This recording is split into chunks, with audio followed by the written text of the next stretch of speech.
Hi friends, welcome back to my YouTube channel. ಎಲ್ಲರೂ ಹೇಗಿದ್ದಾರೆ friends? ಇವತ್ತು ನಾನು ಹಾಗಲಕಾಯಿದು ಚಟ್ನಿ ಮಾಡ್ತಾಯಿದ್ದೀನಿ. ನೋಡಿ, 2 ಹಾಗಲಕಾಯಿ ತೊಗೊಂಡಿದ್ದೀನಿ. ಇವಾಗ ಇದು ಸಣ್ಣಾಗಿ ಕಟ್ ಮಾಡ್ಕೊಳ್ಬೇಕು. ಕಟ್ ಮಾಡಿ ಬೇಯಿಸ್ಕೊಳ್ಬೇಕು. ಇದು ತುಂಬ ಒಳ್ಳೆಯದು, ಆರೋಗ್ಯಕ್ಕೆ ತುಂಬ ಟೇಸ್ಟಿ ಕೂಡ ಇರುತ್ತೆ. ಬನ್ನಿ ಇವಾಗ ಇದನ್ನು ಬೇಯಿಸ್ಕೊಳ್ಳೋಣ ಕಟ್ ಮಾಡಿ. ನೋಡಿ, ಈಗ ಅರ್ಧ ಗಂಟೆ ಆಯಿತು. ಇದರ ನೀರೆಲ್ಲ ಚೆಲ್ಲಿದ್ದೇನೆ. ಇವಾಗ ಬೇರೆ ನೀರು ಹಾಕ್ಕೊಳ್ಬೇಕು. ಕುಕ್ಕರಲ್ಲಿ ಹಾಕಿ ಬೇಯಿಸ್ಕೊಳ್ತಾ ಇದ್ದೇನೆ. ಅದೇ ನೀರು ಹಾಕ್ಬಾರ್ದು, ಆ ನೀರಲ್ಲೆಲ್ಲ ಕಹಿ ಬಿಟ್ಟಿರುತ್ತಲ್ಲ, ಅದರಿಂದ ಆ ನೀರನ್ನು ಚೆಲ್ಲಬೇಕು. ಇದಕ್ಕೆ ಸ್ವಲ್ಪ ಅರಿಶಿನ ಪೌಡ್ರ್ ಹಾಕ್ತೇನೆ, ಒಂದು ಅರ್ಧ ಸ್ಪೂನು. ಮತ್ತೊಂದು ಅರ್ಧ ಸ್ಪೂನು ಉಪ್ಪು ಹಾಕ್ತೇನೆ. ನಾನು ಕಲ್ಲುಪ್ಪೇ ಜಾಸ್ತಿ ಯೂಸ್ ಮಾಡೋದು, ಅದರಿಂದ ಕಲ್ಲುಪ್ಪು ಹಾಕ್ತಾಯಿದ್ದೀನಿ. ಇವಾಗ 2 ಹಾಕಿ ಇದನ್ನು ಇವಾಗ ಬೇಯಿಸ್ಕೊಳ್ಬೇಕು. ನೋಡಿ, ಇದು ಹಾಗಲಕಾಯಿ ಈಗ ಬೇಯಿಸ್ಕೊಂಡಿದ್ದೇನೆ.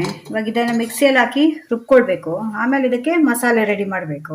ಇವಾಗ ಮೊದಲು ಇದು ನೀರೆಲ್ಲ ತೆಗೆದು ಮಿಕ್ಸಿಯಲ್ಲಿ ಹಾಕಿ ರುಬ್ಕೊಳ್ತೇನೆ. ನೋಡಿ, ಹಾಗಲಕಾಯಿ ಬೇಯಿಸ್ಕೊಂಡು ರುಬ್ಬಿಟ್ಕೊಂಡಿದ್ದೇನೆ. ಇವಾಗ ಇದಕ್ಕೊಂದು ಮಸಾಲೆ ಮಾಡ್ಕೊಳ್ಬೇಕು. ಮಸಾಲೆ ಮಾಡಿ ಇದನ್ನು ರುಬ್ಬಿದ್ದನ್ನು ಅದಕ್ಕೆ ಹಾಕಬೇಕು. ಇವಾಗ ನೋಡಿ, ಇದಕ್ಕೆ ಒಗ್ಗರಣೆ ಇಟ್ಟಿದ್ದೇನೆ.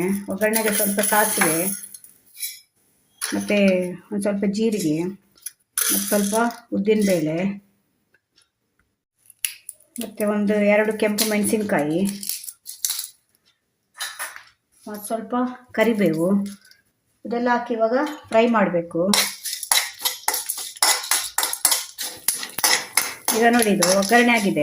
ಒಗ್ಗರಣೆಗೆ ನಾನು ರುಬ್ಬಿ ಇಟ್ಕೊಂಡಿದ್ದೀನಲ್ಲ ಹಾಗಲಕಾಯಿ, ಇದನ್ನು ಹಾಕ್ತಾ ಇದ್ದೇನೆ.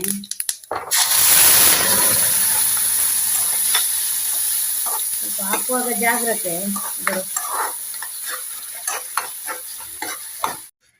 ಒಂದು ಅರ್ಧ ಸ್ಪೂನು ಖಾರದ ಪುಡಿ ಹಾಕ್ತಾ ಇದ್ದೀನಿ. ಖಾರ ಎಷ್ಟು ತಿಂತೀರಿ ನೋಡ್ಕೊಂಡು ಹಾಕಿ.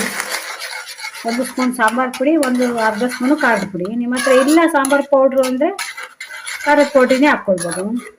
ಇದು ಅನ್ನದ ಜೊತೆ ತುಂಬ ಚೆನ್ನಾಗಿರುತ್ತೆ. ಒಂದು ಸ್ವಲ್ಪ ತುಪ್ಪ ಮೇಲೆ ಹಾಕ್ಕೊಂಡು ತಿಂದರೆ ತುಂಬ ಚೆನ್ನಾಗಿರುತ್ತೆ. ನೀವು ದೋಸೆಗೂ ಕೂಡ ತಿನ್ಬೋದು. ನಿಮ್ಗೆ ಹಾಗಲಕಾಯಿ ಇಷ್ಟ ಅಂತ ಆದರೆ ದೋಸೆಗೆ, ಚಪಾತಿಗೆಲ್ಲ ಚೆನ್ನಾಗಿರುತ್ತೆ.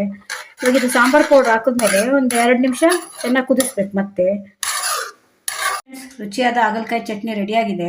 ಅಷ್ಟು ಚೆನ್ನಾಗಿರುತ್ತೆ, ಟೇಸ್ಟ್ ಕೂಡ ಅಷ್ಟು ಚೆನ್ನಾಗಿರುತ್ತೆ. ಒಂದ್ಸಲ ನೀವು ಮನೇಲಿ ಟ್ರೈ ಮಾಡಿ ನೋಡಿ. ಅನ್ನದ ಮೇಲೆ ಒಂದು ಸ್ವಲ್ಪ ತುಪ್ಪ ಹಾಕ್ಕೊಂಡು ಈ ಚಟ್ನಿ ಹಾಕ್ಕೊಂಡು ತಿಂದರೆ ಅಂತೂ ಸೂಪರ್ ಆಗಿರುತ್ತೆ. ಈ ವಿಡಿಯೋ ನಿಮ್ಗೆ ಇಷ್ಟ ಆದರೆ ನನ್ನ ಚಾನಲ್ನ ಸಬ್ಸ್ಕ್ರೈಬ್ ಮಾಡ್ಕೊಂಡು ನೋಡಿ. ಇದೇ ರೀತಿ ಹೊಸ ಹೊಸ ವಿಡಿಯೋ ತೊಗೊಂಡು ಮತ್ತೆ ಬರ್ತೇನೆ. Bye friends.